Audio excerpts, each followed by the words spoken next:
Lawless, you have 8 minutes, Senator.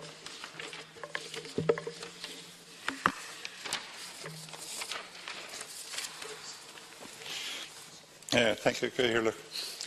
I welcome Minister McHugh to the House, and I rate to speak in support of his department and the government's continued support for the Global Irish.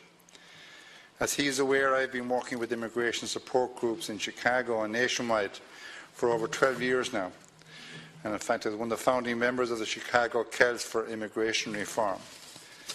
Successive governments, including our current Taoiseach in particular, have always put the Global Irish to the fore of government policy.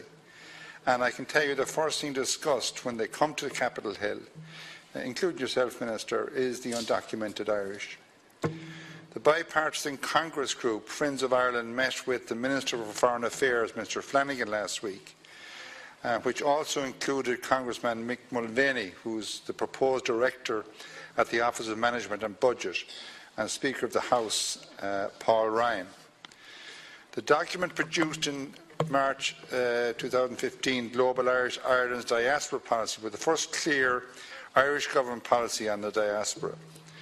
And it acknowledges and highlights Ireland's unique and important relationship with its diaspora that must be nurtured and developed.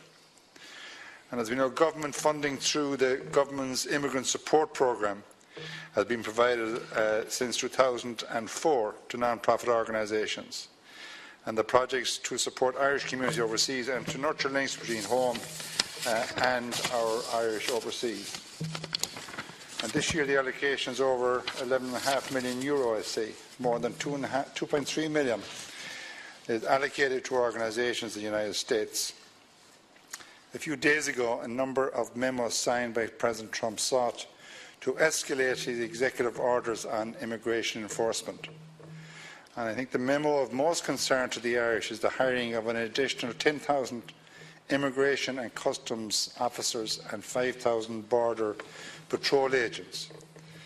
These ICE officials will focus on deporting convicted felons and people involved in gang activity and drug trafficking, and prioritise the arrest of deportable immigrants who have abused public benefits. Fortunately, we have very little criminality amongst the Irish community.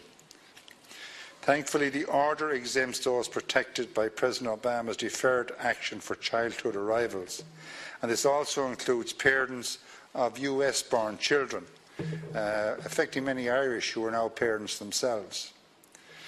But this is a critical time, and you mentioned earlier, Minister, for ministers visiting the United States for the St. Patrick's Week festivities.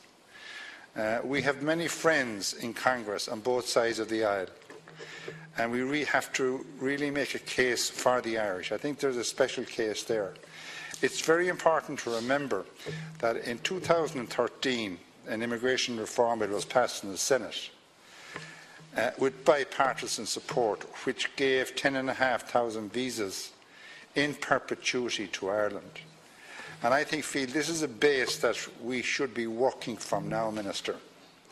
The goodwill was there, and I actually spoke with Senator Durbin only a couple of weeks just before I returned to Ireland, when I was up for the strategic meeting in DC that time, just to find out exactly was there any objections to that inclusion for Irish visas, and he told me there wasn't one objection.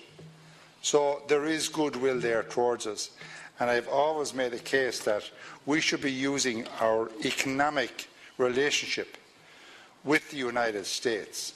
It's now recognised that Irish companies in the United States employ nearly as many workers that American companies employ here. So there certainly is a special relationship between ourselves and the United States, and we should have some form of reciprocity with regards to visas. And I think it's something that could be worked on, because a lot of the congressmen have been speaking of recently that they are going to tackle immigration reform this year. I feel they have to do it with all that's going on in the last couple of weeks, with these executive orders coming out every second day. So it's something that I would impress upon you and your colleagues when they go to the United States, to use the platform to seek out the special relationship that's there between ourselves and the US. The Interdepartmental Committee on the Irish Abroad, which you chair, has as its core the facilitation of cross-border approaches to the needs of the returning Irish. Now, there are many issues facing the returning Irish minister. This week I raised with the Department of Justice the serious issue around access to third-level education. I think it's very wrong. There's a case in Silicon Valley. A Galway man and his children are out there. Went out from Medtronic. They're 7 or 8 years. His children are highly motivated students, ready to go to university. They would qualify for the merit programme for scholarships to US colleges, but because they're Irish citizens, they can't avail of any scholarship in the United States. And they come back here then, they haven't been in college for 3 of the last 5 years, they have to pay practically full fees here for Irish universities. That's wrong. So you really have to look at that. And there are other problems facing the returning citizens as well. So there are many different departments, car insurance and driving licence and grants for first-time buyers and farms registrations, and so there's a lot of different departments involved, but we should be making it easy for our immigrants returning home. And you know what, maybe we will have a lot returning home, because we honestly don't know how this is going to pan out with President Trump's executive orders. So I think we should be ready that there will be an influx of immigrants coming home. But as the Minister for the Diaspora, I'm fully confident you, Minister McHugh, will do everything possible to facilitate policies across government to ensure that barriers returning to Ireland are very limited. And one issue very close to my heart is voting rights for the Irish abroad. I'm a founder member of votingrights.ie with Noreen Bowden and Kevin Sullivan. And I was delighted at the public consultation process undertaken to review the diaspora, reinforce the wish for extending voting rights to the Irish around the world.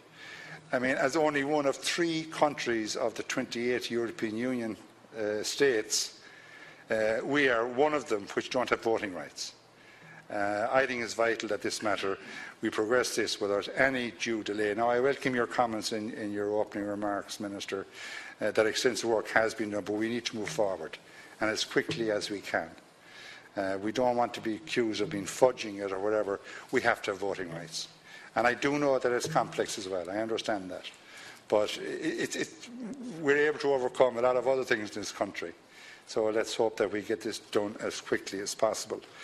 Now, the upcoming Global Irish Civic Forum on the 4th and 5th of May in Dublin Castle, that will be an opportunity of connecting with the representatives of the 140 organisations who work with the Irish community globally. And I can tell you the people attending this forum, and I met them, was it 2 years ago when we had it here before, they are just phenomenal people. We actually, I think you had to close the books coming in. We had so many applying. And these 99% of them were volunteers.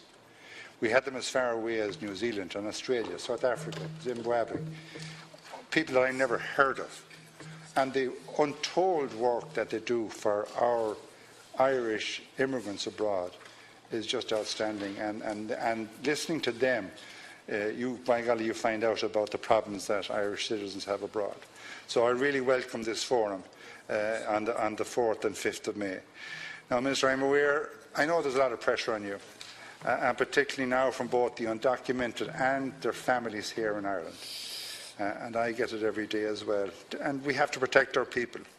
But I can assure you, I am not going to leave any stone unturned in my deliberations in meeting with the US government, senators and congressmen to encourage and promote realistic possibilities for a solution. And I look forward to continue working with you, Mr McHugh, Minister Flanagan and the Taoiseach. Thank you very much. Thank you very much, Senator Lawless. And Senator O'Donnell hadn't actually started the clock, so I was giving you a bit